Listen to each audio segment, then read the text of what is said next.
ايه اللي شايفه يخليه متمسك بالدفاع عن احمد فرج؟ في حين ان خطاب المتهم الاول اللي حرره بخط يده قال ان المتهم الثاني احمد فرج لا يعرف كل التفاصيل ولا يعرف حاجه عن الواقع. بس انا عايز اقول لحضرتك على حاجه، يعني فنيا اي تصوير فيديو او كاميرا او اي كاميرات مراقبه عموما ما بتطلعش الهيئه الصحيحه لا للأشخاص. بتطلع الوجه، لا يعني احيانا بتبينك مليان شويه. مكملين مع حضراتكم عرض اخر الاخبار واخر تطورات قضيه طبيب الساحل اللي احنا عارفين خلاص ان هو صدر فيها قرار بإحالة المتهمين لفضيلة المفتي، ومنتظرين طبعا كلنا حكم تاني درجة محكمة الاستئناف بإعدام المتهمين. فخلونا الأول نرحب بمعالي المستشار اهلا بيك أحمد عاشور. يعني يمكن ربنا يخلي حضرتك، انا برحب بحضرتك وكل متابعينك مبسوط جدا إن ربنا أنا يخلي اتشرفت حضرتك. الله يخليك بحضرتك. يا احمد سعد. هنبدأ من النهاية مش من البداية، هنبدأ من صدور القرار بإحالة أوراق المتهم، إحالة أوراق المتهم لفضيلة المفتي مع استمرار حبس المتهمين.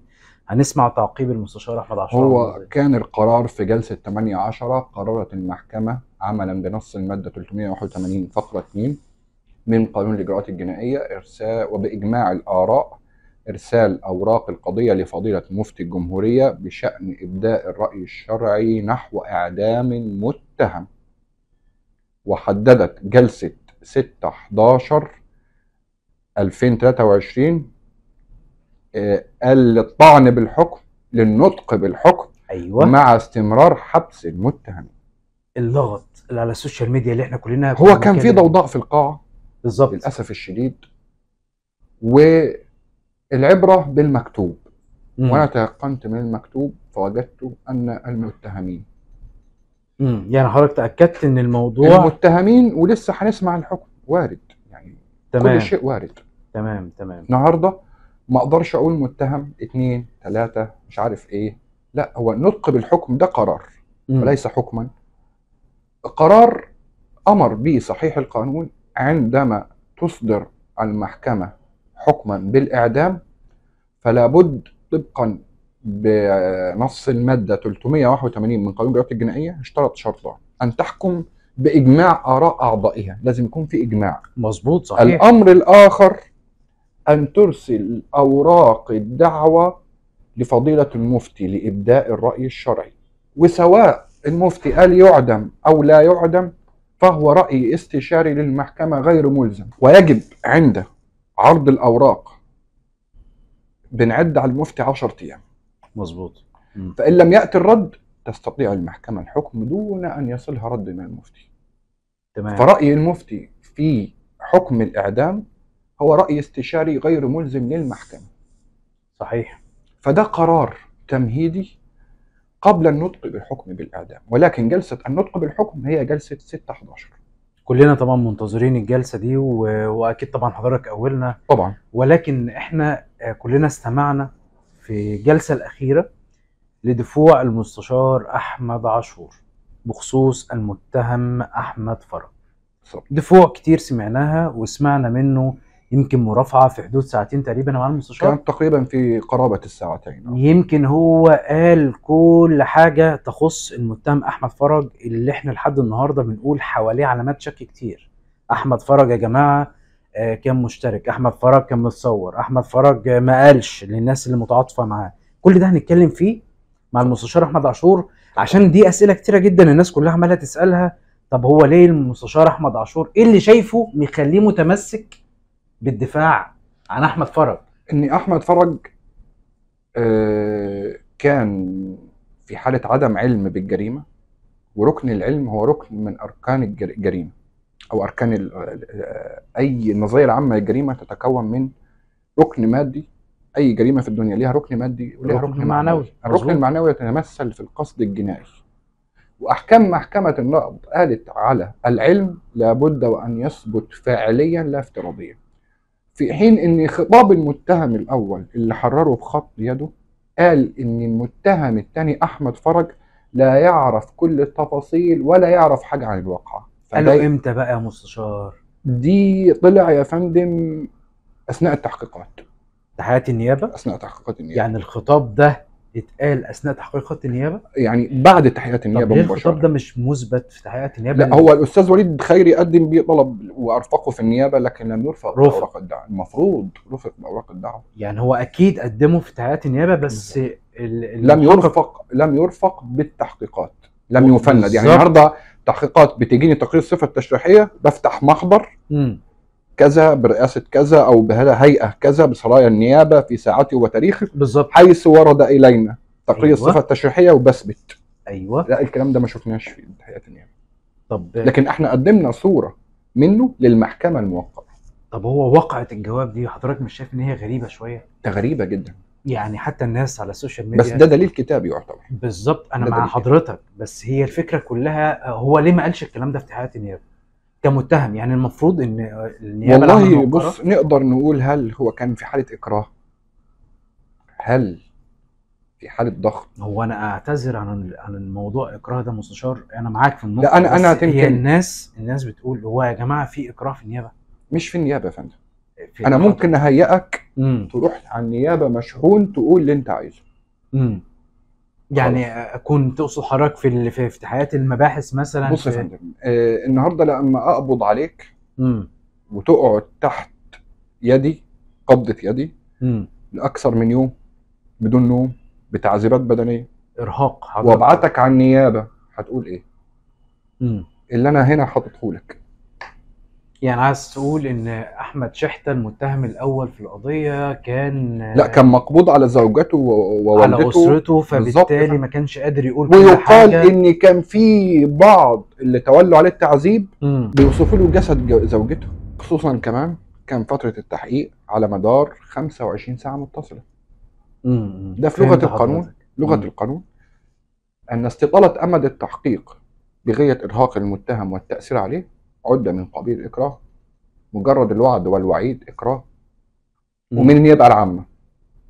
تمام. عشان ما تمام. حدش يقول النيابه العامه بتكره النيابه العامه. لا، مش بتهم النيابه العامه، انا بوصف الاجراء القانوني. يعني محكمه النقض النهارده لما تقول لي المحكمه اللي حكمت في الحكم اخطات عندما اوردت في اسباب حكمها، يبقى انا كده محكمه النقض لا تسب او تلعن لا طبعا المحكمه؟ لا. اكيد لا طبعا. لا، صح. هي بتوصف الحكم المنظور امامها، لكن لا تطعن في المحكمه مصدره الحكم. صحيح. ولا تعيب عليها. لكن هي احنا بنطعن في صحه الاجراء القانوني من عدمه. هو نقد. لان الناس بيتنامى الى سماعها شيء غير الحقيقه. بمعنى يقول لك ده اتهم النيابه، ده اتهم المباحث. لا، مش انا برفع القبعه لجميع مؤسسات الدوله، شرطه ونيابه وقضاء عادل نزيه. ويشهد له العالم بأسره القضاء المصري الحمد لله. لكن انا بوصف صحه الاجراء القانوني وفق العلم القانوني. هل تم اتخاذه وفق الاصول العلميه ولا لا؟ صحيح صحيح. طيب خلونا بقى نتكلم مع المستشار احمد عاشور في كلام سمعناه كتير منه وسمعناه كتير قوي، وعايزين نعرف حقيقة الامر ايه بخصوص النطاق الجغرافي اللي يعني احنا عمال نسمع بقى كلام كتير، يعني كل شوية نسمع مستشار قصة دكتور احمد دعبس كان موجود في النطاق الجغرافي، وان التحقيقات المبدئية للمباحث اوضحت النطاق الجغرافي ان وجود احمد دعبس في الحيز او في النطاق الجغرافي. والكلام ده كله اكيد اتسال في تحقيقات النيابه العامه الموقره. احمد دعبس سال فيه؟ لا، ما اتسالش فيه؟ لا، ولم يواجه به خالص اطلاقا. وده كان امر الدفع اللي دفعناه امام المحكمه بقصور تحقيقات النيابه العامه. بس يعني ان المحكمه العامه الموقره يعني ما بشرتش او ما شافتش او عايز اقول ايه ما خدتش بالكلام ده.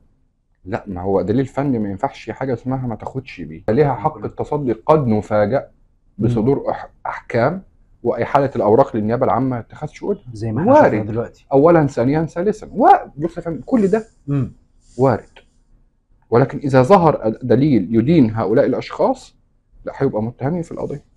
يعني اصل احنا كنا بنتكلم وبنقول ايه للراي العام عشان برضه حضرتك تكون موجود معانا في الصوره، ان لو ثبت بدليل لو مادي او ثبت بدليل مادي قوي ان الدكتور احمد دعبس في مورط او في جزء معين متهم فيه، او ان هو كان في مشكله كانت النيابه العامه يعني في حافظت صحيح عليه مثلا. لا، في صحيح القانون هي لم تواجهه امم بتواجده على مسرح الجريمه، وشبهه تواجده على مسرح الجريمه هي مظنه اشتراكه في الجريمه. طب ايه راي حضرتك في موضوع النطاق الجغرافي؟ والله بص اوراد، يعني حضرتك شايف، ده النطاق الجغرافي دليل فني في القضيه، ما انا بتكلم في ده كده، نطاق دليل فني انا مع حضرتك في الجزئيه دي بس. وحدد على وجه الجزم واليقين. امم ليه؟ لاني قال لي باستخدام التقنيات الحديثه ومتابعه نطاقها الجغرافي امكن التوصل، بين قوسين أكثر الأرقام اتصالا وتواصلا مع على هاتف المتغيب، أمكن التوصل إلى أن آخر تواجد للمتغيب رحمة الله عليه كان رفقة المتهم الأول وشاهد الإثبات العاشر ومع حصر بياناتهم، وذلك في النطاق الجغرافي 11 شارع المماليك دائرة قسم الساحل، وهو العيادة الخاصة بالمتهم الأول. طب خلينا نتكلم بقى في الجزئيه اللي تخصنا احنا، بالظبط، اتفضل. اللي تخص المتهم الثاني في القضيه، وهو احمد فرج وكاميرات المراقبه. تمام. خلونا نتكلم الاول عن الصوره او عن الفيديو اللي احنا نشرناه واللي الناس كلها شافته. كرسي المتحرك يا مستشار، والمتهم احمد فرج موجود، والمتهم الاولاني احمد شحته موجود، وهم بيجروا او ماشيين. حد يقدر يجزم ان ده المجني عليه ما هي دي وده نقطة. المتهم الاول وده المتهم الثاني؟ دي ما الروايه. المفاجأة الغريبة بقى في الموضوع ده، مم. ليه يا فندم احنا بنقول كده؟ ان شفنا شخص المتهم ما يقال عنه في فيديوهات المستخلصة بمعرفة المباحث فرقة الشمال، المتهم الثاني ده طويل قوي ونحيف، اللي هي اتعرضت واللي احنا بنشوفها على اللي موقع التواصل. اتعرضت في تحقيقات النيابة العامة. المتهم التاني طويل قوي، وده ويرتدي مش على نفس هيئه المتهم بتاعنا اللي احنا كلنا شفناه في المحكمه. اقصر من المتهم الاول والمتهمه الثالثه. مظبوط، كان هو اللي في النص كده طويل، ده حقيقي، قصير طويل. احنا شفنا الكلام ده فعليا. طيب. صحيح. ويرتدي زي تمريض محض ناصر. ده كان موضح في الكاميرات ان هو زي تمريض. بس مفيش اوجه باينه، هو ما كانش باين اصلا في الفيديو ان هو لابس اي زي تمريض. شخص بالظبط. بس انا عايز اقول لحضرتك على حاجه، يعني فنيا اي تصوير فيديو او كاميرا او اي كاميرات مراقبه عموما ما بتطلعش الهيئه الصحيحه. لا، بتطلع الوجه. لا يعني احيانا بتبينك مليان شويه، احيانا بتبينك على حسب طبعا طب زي التمريض ده الكواليتي نفسه. زي التمريض ده افسره بايه؟ ممكن يكون زي تخفي مثلا، او زي مثلا يعني تخفف زي يعني تمريض. هو كان لابسه مثلا، ما هو طب متعارف عليه. اتخفى زي ما بيقال كده على النقاب.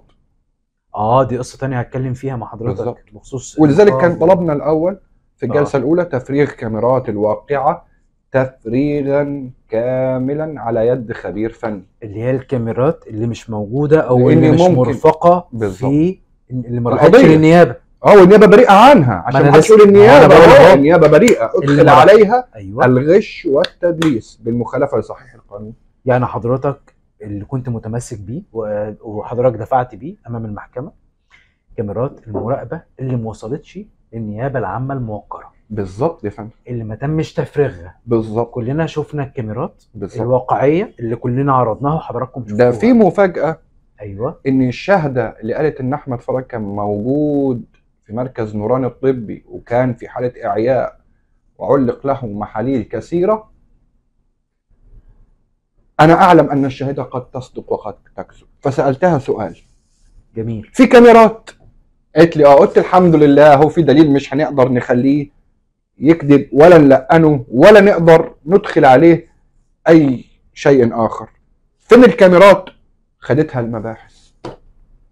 طب حضرتك ما ارفقتش ليه شكوى او دعوه او اي مثلا للمحكمه ان انت طلبت تفريغ الكاميرات اللي مش موجوده؟ انت تطلب ولكن المحكمه عليها هو شأنها بعد تعديل القانون الاخير حتى يتراءى لها يعني الوضع على نحو، ما هو الامر مش على شأنها على كاهله كده على مطلقه، لا، على تورد في اسباب حكمها ردا سائغا على طلبات الجوهريه، وان التفتت عن رد عن طلب الجوهري ولم تقسطه حقه كان حكمها مشوبا بالقصور المبطل والإخلال بحق الدفاع.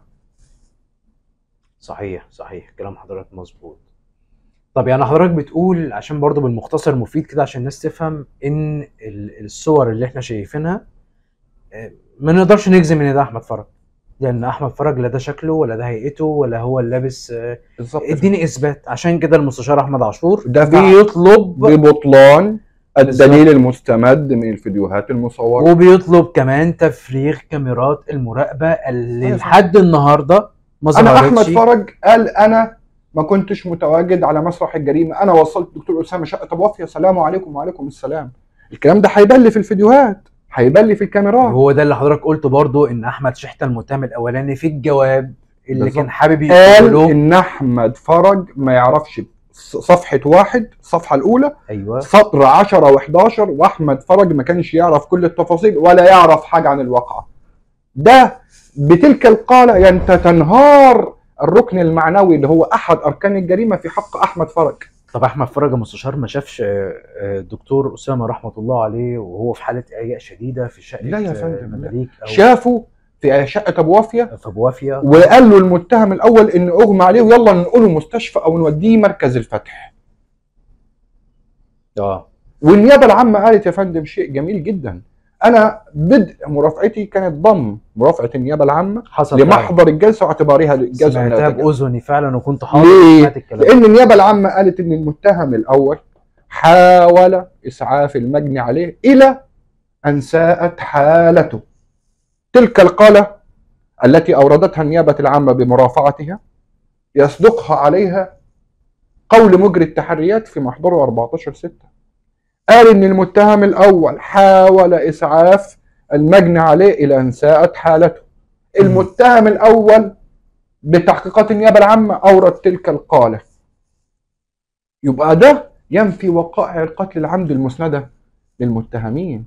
يبقى صحيح الواقعة واحنا نزعنا في القيد والوصف اللي أصبغته النيابة العامة، لأن القانون وأحكام محكمة النقض بتقول لي العبرة بحقيقة الواقعة لا بما تسبغه لا النيابة ولا المحكمة. طب يا مستشار احنا عندنا واقعة مكتملة الأرقام. الأمر الآخر إن أحمد فرج غير مختص بإعطاء أي عقاقير طبية، ولا يعرف السايد افكت بتاعها، ولا يعرف يضربها، ولا يعرف أي شيء عنها. طرف الصناعة النهارده يا فندم بالشيء الفلاني. طبعا. فلما اصرف لك على ورق إن أنت خدت طرف وما تاخدهوش وبيعه بره أو مستلزمات طبية أو أدوات طبية أو عقاقير معينة، فده بتعمل مبالغ ضخمة طبعا. لن أترك هذه الدعوة لغاية آخر نفس في حياتي حتى ظهور كامل الحقيقة مهما كلفتني. يعني إجزام إن في ناس تانية ورا القضية دي وورا شحتة، وإن شحتة ده مش لوحده.